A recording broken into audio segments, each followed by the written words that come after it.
Binisita ko ang Bunlats Elephant Sanctuary sa bansang Thailand. Nadatnan kong masayang naliligo ang mga elepante.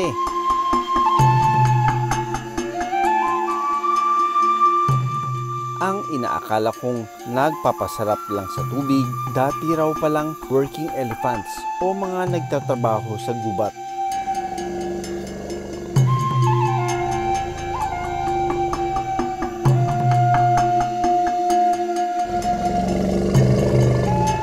Sa aking paglilibot sa sanktuaryong ito, makakasama ko ang kanilang founder na si Catherine Connor. Itong sinusundan natin, what's the name of the elephant again? Pang Soy. Pang Soy, meaning beautiful. Ay na-aksidente daw ito kasi dati siyang ginagamit sa logging. Ito yung pinaka-interaction ng tourist is to just walk with them and forage. Pag sinabi kong forage, pabayaan mo manginain kung anong kinakain nila. Mga 4 na oras ito.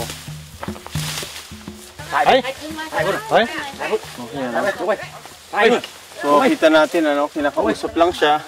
Wala silang mga bullhook pero kaya-kaya nilang utusan lang, parang aso lang ganun.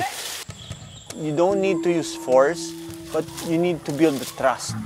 So ito yung mga bagong elephant whisperer, kung may dog whisperer, horse whisperer. Ito mga mahut dito sa Bunlot Elephant Sanctuary ay sila yung mga elephant whisperer. Unang tumambad sa amin ang elepanting si Pang Soy. Pang Soy is an elephant from our local village here. She's only ever been used for logging. Pang Soy was pulling a big pile of logs down a hill and she stopped, but the pile of logs did not. So the pile of logs came, smacked her in the back of the leg, and she broke her femur bone. So I agreed and I took her in, and the owner comes to visit her every year.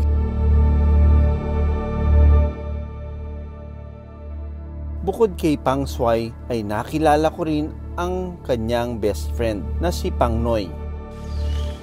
Si Pang Soy at saka si Pang Noy ay best friends, parati silang magkakasama. Nasyak ako sa storya ni Pang Noy, Si Pang Noy, isang laging elephant siya sa norte, Tom, I can stay here? This one, up to here?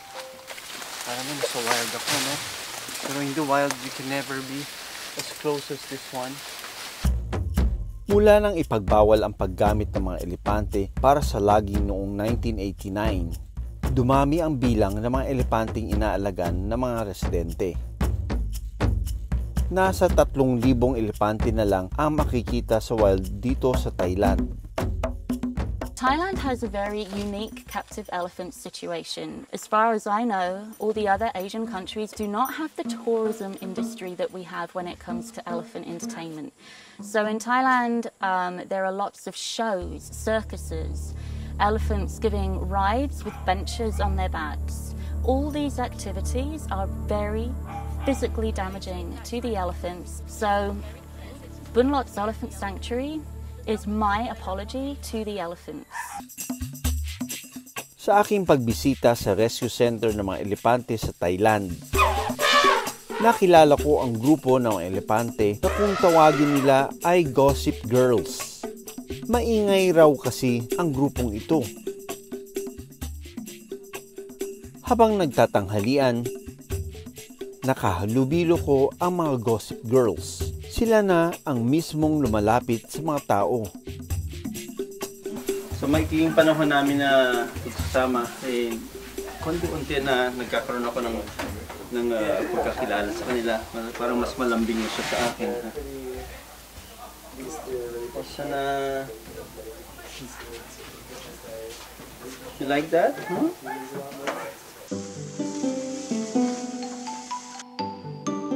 Ang mga miyembro ng Gossip Girls na sina Pang Do, Lotus at Wasana ilan daw sa pinakamakukulit at pinakamausisa sa loob ng sanctuary.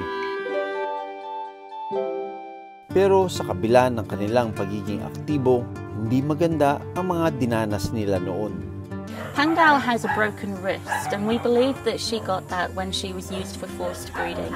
Forced breeding is a real issue here in Thailand because all the tourists want to have their pictures, their selfies taken with baby elephants. Galing siya dun sa taas, ano? Isa siya dun sa mga gossip girls. And, siya yung uminom at nagpapahinga lang ng konti. Lotus is the other gossip girl. Lotus has a condition called foot rot, and that is a chronic infection in her feet. When Lotus was giving rides, she would move very, very slowly. So the mahouts used to walk behind her with the bull hook and smack her on the back of the ankles. So, kaya ako matatandaan si Lotus dahil siya may mga parang pigsa sa katawan, sa paa, tapos dun sa kaliwang likod na paa niya may nana din siya. Gawa daw ng bullhook yun, ano? Ang pangatlong gossip girl, dahil sa tindi ng sugat na tinamo sa paa, ginagamot pa rin hanggang ngayon. So ito, no, this is another special moment for me. As a vet, being a vet in the Philippines, we don't get to treat a lot of elephants. Okay, inamoy ko na. I try to smell it just to check if there's any infection. Dahil nasira yung protective covering niya doon, dirt has a tendency to get it infected. Yeah. Sensitive, oh? Still sensitive. So, pinupuno ko lang yung gap ng ointment. Sometimes you can also use honey. Yes, we did use medicated honey, but it was too expensive. Araw-araw ginagamot ng grupo ni Catherine ang paa ni Wasana. Yeah.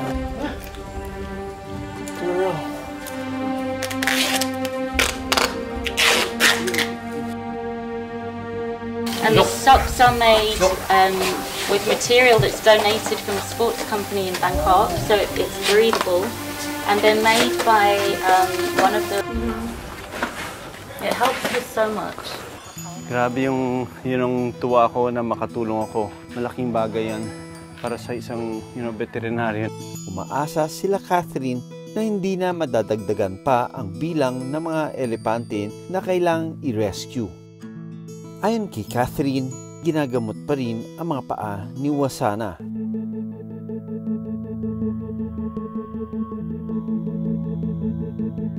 Dahil sa ivory na nasa kanilang pangil, tina-target ang mga elepante ng mga poachers.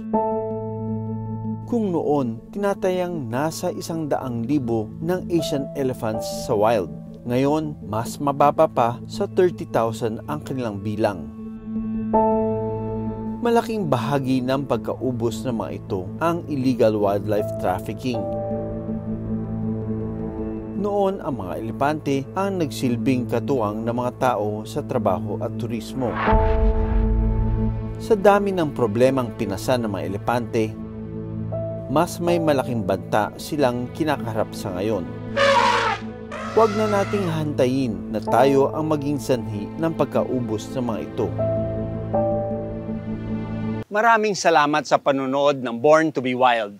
Para sa iba pang kwento tungkol sa ating kalikasan, mag-subscribe na sa GMA Public Affairs YouTube channel.